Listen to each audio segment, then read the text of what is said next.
la paix de Dieu soit avec vous. Le temps, c'est un trésor précieux. C'est une parenthèse de l'éternité que Dieu a donnée à l'humanité. Parce qu'au commencement, Dieu a créé le temps. Le temps, il est limité. Nous pouvons multiplier l'argent, en produire beaucoup, mais il n'en est pas ainsi du temps. Quand nous consacrons du temps à quelqu'un, en réalité, nous lui accordons une portion irrécupérable de notre vie. Notre temps, c'est notre vie en fait. Et l'un des meilleurs cadeaux que nous puissions faire ou donner à quelqu'un, c'est bien notre temps. J'ai aimé ce que l'auteur Derek Lin a raconté, une histoire de retrouvailles entre trois vieux amis. Ils étaient tous des universitaires, des chercheurs épanouis. Ils avaient pour l'habitude de se retrouver une fois chaque année. Et cette fois, ils sentaient le poids de leur âge. Le premier savant a dit « Nous sommes tous ici ensemble cette année, appréciant la compagnie de l'autre. Mais qui peut dire avec certitude si nous pourrons tous nous retrouver encore l'année prochaine ?» Le deuxième chercheur a ri. L'année prochaine, je pense que tu regardes peut-être trop loin devant. Aujourd'hui, je suis vivant. Mais qui peut dire avec certitude si demain, j'ouvrirai les yeux pour voir le lendemain? Alors ils se tournèrent vers le troisième savant qui était resté silencieux. Il les a regardés pensivement et a dit « Demain ?» Vous dites « Demain ?» Mes amis, alors que je suis assis ici avec vous, je ne sais pas si chaque souffle que je prends sera le dernier. Qui peut dire avec certitude si un souffle sera suivi d'un autre? Cette histoire montre à quel point la vie est incertaine. Nous sommes tous vivants en ce moment, mais nous ne pouvons jamais savoir pour combien de temps encore. Certains mesurent la vie en termes d'années, d'autres en termes de jours. Mais en réalité, chaque seconde de vie est une grâce. Nous ne savons tout simplement pas combien de secondes il nous reste à vivre. C'est pourquoi chaque seconde de l'instant présent est un cadeau précieux. Quelque chose que nous devrions chérir et apprécier.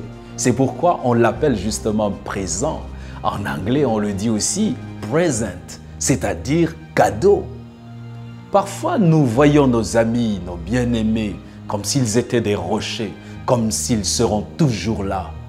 Et quand on vient à les perdre, c'est un grand choc. Comment se fait-il qu'ils ne soient plus là? Pourquoi ai-je manqué de leur montrer tout mon amour? Le moment présent est le moment idéal pour jouir de la bénédiction d'avoir une famille. La bénédiction d'avoir des amis et des parents. Profitons de leur compagnie, donnons-leur tout l'amour et toutes les petites attentions que nous pouvons leur donner pendant qu'ils vivent avec nous. Et malheureusement, quand ils meurent, on regrette ces moments qu'on aurait pu leur accorder. Quand le corps est couché inerte, c'est là que les témoignages sortent. Sachons bien gérer notre temps.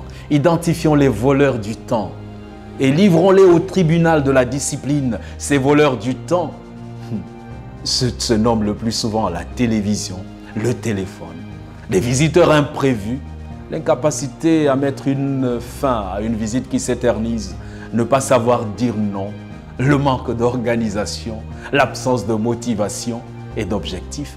Il y a aussi les jeux de hasard. Et oui, les réunions mal organisées, ça bouffe tellement du temps. Les réunions impertinentes, ça nous détruit le temps. Ces voleurs du temps, nous devons nous en défaire. Ah oui, ils sont nombreux ces braqueurs de notre temps. Le diable a réussi à surcharger l'humanité de nombreuses futilités au point où nous oublions l'essentiel.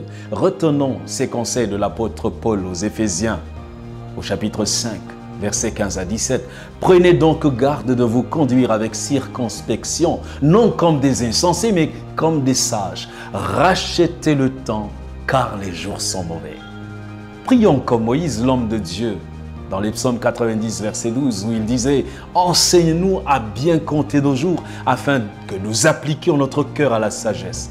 En cela, copions surtout Jésus-Christ, qui vers le matin, pendant qu'il se faisait encore très sombre, il se leva et sortit pour aller dans un lieu désert où il pria. » Marc 1, verset 35. Commencer ainsi sa journée nous fait racheter le temps. Car du temps passé avec Dieu, du temps passé avec sa famille et ses amis est un temps gagné. Le diable le sait. C'est pourquoi il faut changer, savoir bien gérer le temps. Que Dieu te bénisse.